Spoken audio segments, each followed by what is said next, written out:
A new offer accelerates Ter Stegen's departure from Barcelona.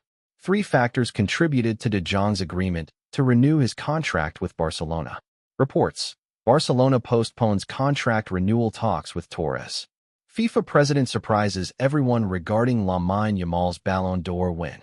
And before we begin, don't forget to share your opinion in the comments about what Barcelona is missing in the upcoming period.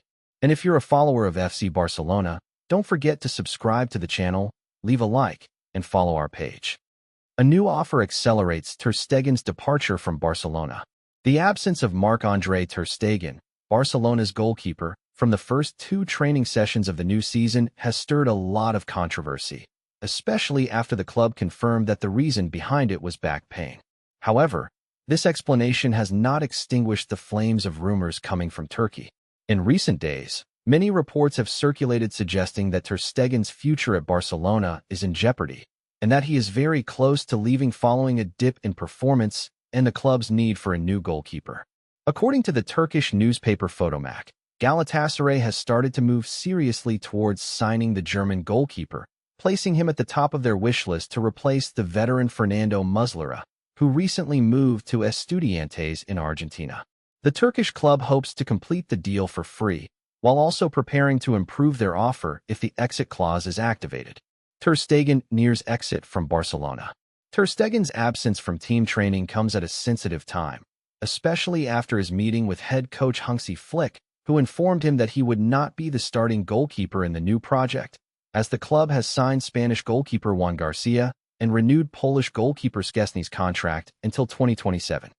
While Ter Stegen is still trying to hold onto his spot in Germany's starting lineup ahead of the next World Cup, reports suggest he is open to leaving Camp Nou this summer, although his final destination has yet to be decided.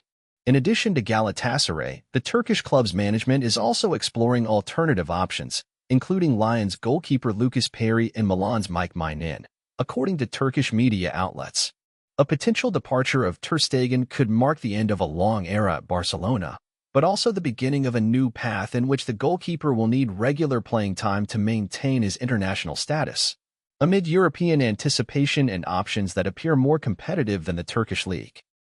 Three factors contributed to De Jong's agreement to renew his contract with Barcelona. De Jong will renew his contract with Barcelona in exchange for deferring his salary once again and reducing it, a scenario that will help the club create space to register new signings, according to La Vanguardia newspaper on Tuesday. De Jong wants to win the UEFA Champions League with Barcelona, the club he joined in 2019 coming from Ajax. As for President Joan Laporta, he repeatedly expresses his deep admiration for the Dutchman's playing style. Things, however, haven't always been this harmonious. There have been disagreements and tensions. For this reason, and in an effort to improve strained relations that have existed for some time, De Jong has spent the past few months striving to cut ties with Ali Dursun, the Turkish agent he worked with for more than 15 years, citing a lack of trust. As of today, De Jong has entrusted his affairs to a Dutch lawyer from his family. Nonetheless, the club insists on the need for him to have an agent to negotiate the terms, as it believes the role of lawyers is merely to confirm pre-agreed arrangements.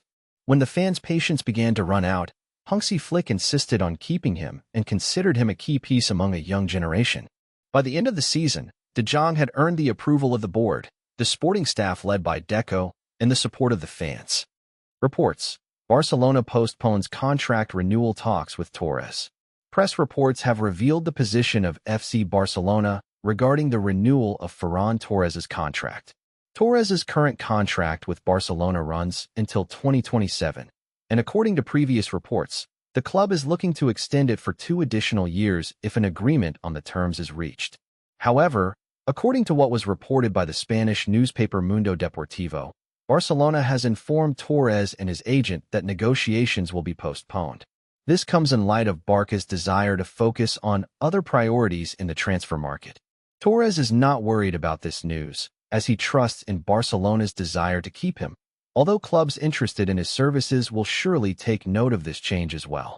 It's worth noting that the 25-year-old player participated in 45 matches with Barcelona across all competitions last season, during which he scored 19 goals and provided 7 assists. FIFA president shocks everyone regarding Lamine Yamal's Ballon d'Or win. In a moment described as the biggest media earthquake in the history of individual awards, Gianni Infantino, president of the International Federation of Association Football, FIFA, made a long and unexpected statement that set the footballing world ablaze with his words, directed squarely at Barcelona and Spain national team star, Lamine Yamal, who has become today the talk of the press, the scene, and fans everywhere. In a special interview broadcast on FIFA Plus, Infantino sat in front of the cameras, and before being asked about the expected winner of the 2025 Ballon d'Or, he interrupted the presenter, saying, "Before you talk about predictions, let me say something some won't like. Lamine Yamal is a cosmic phenomenon. He is not an ordinary football player. He is a star who made himself at an age when he was supposed to still be in the youth academy." The president continued in a tone filled with astonishment, admiration, and perhaps even emotional bias. "We're talking about a player who just turned 18 days ago, and yet, he has accomplished things that others haven't managed in 10 years of their professional careers. A boy from La Masia who leads his national team to win the European Championship, writes his name in glory with Barcelona, and carries on his shoulders the dreams of an entire footballing nation. I say it clearly. This is not normal."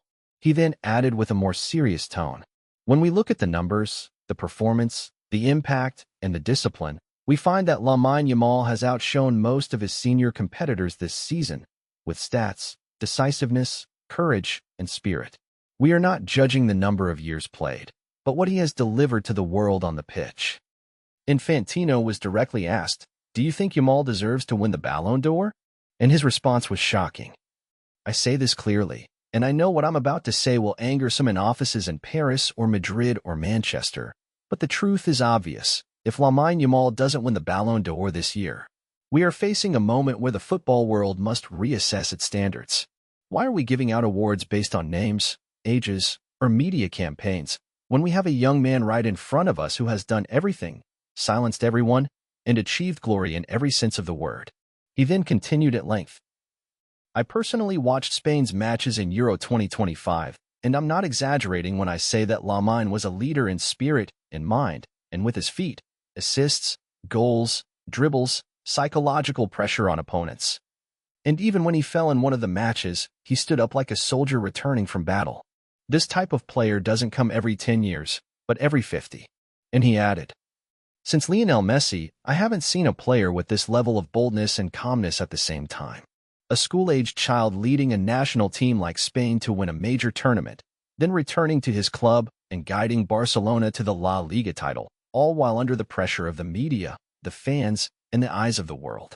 On Yamal's market value, which has exceeded 200 million euros, he commented, "These aren't just economic figures. They are the literal translation of what the value of a player means, one who today is a dream for every club on the face of the earth.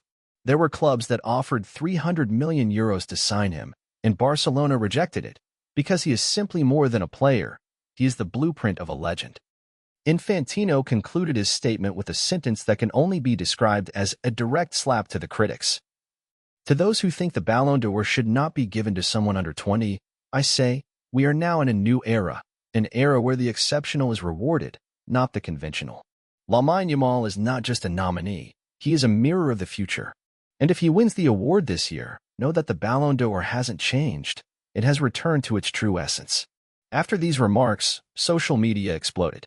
The hashtag Ballon d'Or Yamal trended globally in less than an hour, and major sports newspapers raced to publish headlines such as, "Lamine Yamal, FIFA's top candidate for the Ballon d'Or.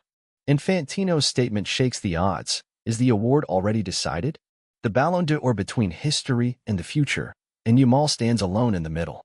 As for Barcelona fans, they received the statement as an official announcement before the coronation, with one fan tweeting, "Thank you, Infantino.